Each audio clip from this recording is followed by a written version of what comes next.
Shalom saudara-saudara yang dikasihi Tuhan Yesus Kristus. Selamat pagi, salam sejahtera buat saudara semua dimanapun saudara berada. Damai dan sukacita oleh Roh Kudus melimpah senantiasa dalam hati dan kehidupan saudara semua. Ayat renungan kita saat ini terdapat di dalam Yohanes 6 ayat 63 sampai 66. Tertulis demikian, Rohlah yang memberi hidup, daging sama sekali tidak berguna. Perkataan-perkataan yang kukatakan kepadamu adalah roh dan hidup. Tetapi di antaramu ada yang tidak percaya. Sebab Yesus tahu dari semula siapa yang tidak percaya dan siapa yang akan menyerahkan dia. Lalu ia berkata, sebab itu telah kukatakan kepadamu, tidak ada seorang pun dapat datang kepadaku kalau Bapa tidak mengaruniakannya kepadanya. Mulai dari waktu itu, banyak murid-muridnya mengundurkan diri dan tidak lagi mengikut dia. Saudara yang dikasihi Tuhan, ada kisah tentang seorang pemuda yang beragama lain, mulai rajin masuk ke gereja setiap hari Minggu. Bahkan di kegiatan ibadah harian, dia juga selalu hadir. Selama beberapa bulan ia begitu aktif dan semakin dikenal oleh jemaat dan gembala. Tapi di balik kerajinan pemuda ini, ternyata ia berencana untuk menikahi seorang gadis yang merupakan salah satu anggota jemaat. Rencananya itu pun bersambut dan hari perkawinan pun tiba. Pemberkatan di gereja dan resepsi perkawinan pun diadakan. Namun setelah itu, sang pemuda ini perlahan-lahan mulai menghilang dan tidak pernah ke gereja lagi. Hanya tinggal istrinya saja yang tetap ke gereja. Ternyata, saudara, motivasinya ikut Tuhan bukan dilandaskan pada iman percaya yang sungguh, tapi dilandasi oleh keinginan yang lain. Saudara yang dikasihi Tuhan, dalam Yohanes pasal yang ke-6, kita dapat membaca dan memahami bahwa ada banyak murid-murid Tuhan Yesus yang mengikutinya, tapi tidak percaya kepadanya. Hal ini tidaklah mengherankan kita, sebab loyalitas dan kepercayaan tidak hanya dibuktikan oleh sekedar mengikuti atau terikat dalam suatu ikatan.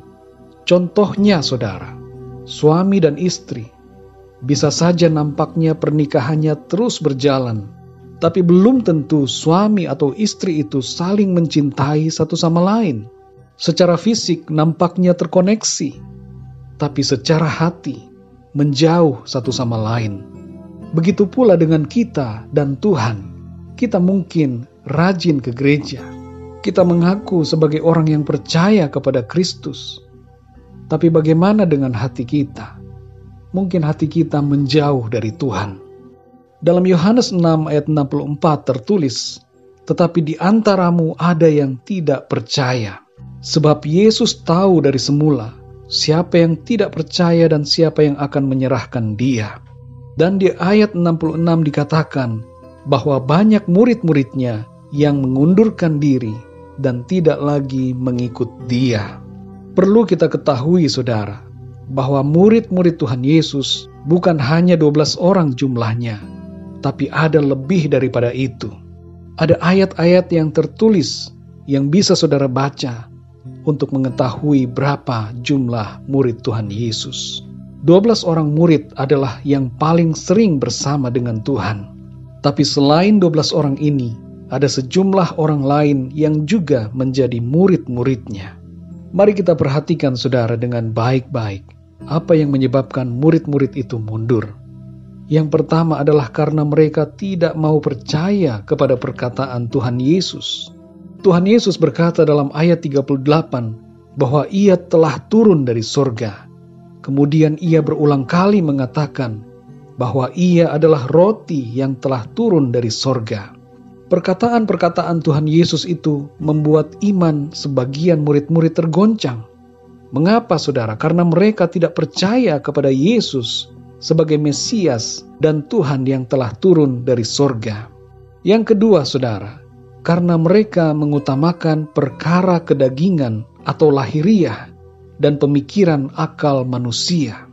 Perkataan-perkataan Tuhan Yesus tidak mereka percayai karena mereka mengutamakan akal logika mereka. Saudara yang dikasihi Tuhan, mari renungkan keadaan diri kita masing-masing. Bagaimana posisi kita saat ini? Adakah kita saat ini berstatus sebagai pengikut Tuhan Yesus, tapi hati kita tidak ada untuk Tuhan Yesus? Apakah saudara mengaku percaya kepada Tuhan Yesus, tapi hati saudara sebenarnya tidak percaya kepadanya? Mungkin saudara adalah jemaat yang sangat aktif, pelayan Tuhan, pemimpin pujian. Mungkin saudara adalah pendoa, atau bahkan saudara adalah pendeta dan gembala jemaat. Tapi cek hati kita masing-masing. Apakah hati kita sungguh-sungguh percaya kepada Tuhan Yesus? Ataukah kita hanya sekedar jadi pengikut karena punya motivasi-motivasi yang lain? Perhatikanlah Yohanes 6 ayat 64. Tetapi di antaramu ada yang tidak percaya. Dan kita tahu saudara, apa yang diterima oleh orang yang tidak percaya kepada Tuhan Yesus Kristus, yaitu kebinasaan. Sebagaimana tertulis dalam Yohanes 3 ayat 16. Sedangkan yang percaya kepadanya akan menerima kehidupan yang kekal. Saudara yang dikasihi Tuhan, janganlah kita menjadi pengikut yang tidak tulus, tapi jadilah orang-orang yang sungguh-sungguh percaya dan setia. Kepercayaan kita dibuktikan dengan sikap hidup yang berpadanan dengan kasih karunia-Nya. Memang saudara, kita tidak diselamatkan karena perbuatan kita. Kita ditebus, dibenarkan, dan diselamatkan oleh karena anugerah Allah di dalam Tuhan Yesus Kristus. Tapi sebagai hasil dari pembenaran dan penebusan itu, kita tidak lagi hidup dalam dosa, melainkan dalam kebenaran. Mari saudara yang dikasihi Tuhan, berimanlah dengan sungguh-sungguh. Kasihilah Tuhan Yesus dengan segenap hati. Percayalah kepada Tuhan Yesus, dan kasihilah Dia dengan segenap hati kita. Dalam Yohanes 14 ayat yang ke-15 Tuhan Yesus berkata, "Jikalau kamu mengasihi aku, kamu akan menuruti segala perintahku." Percayalah saudara, bahwa saudara sudah dipanggil, dipilih dan diberikan anugerah keselamatan.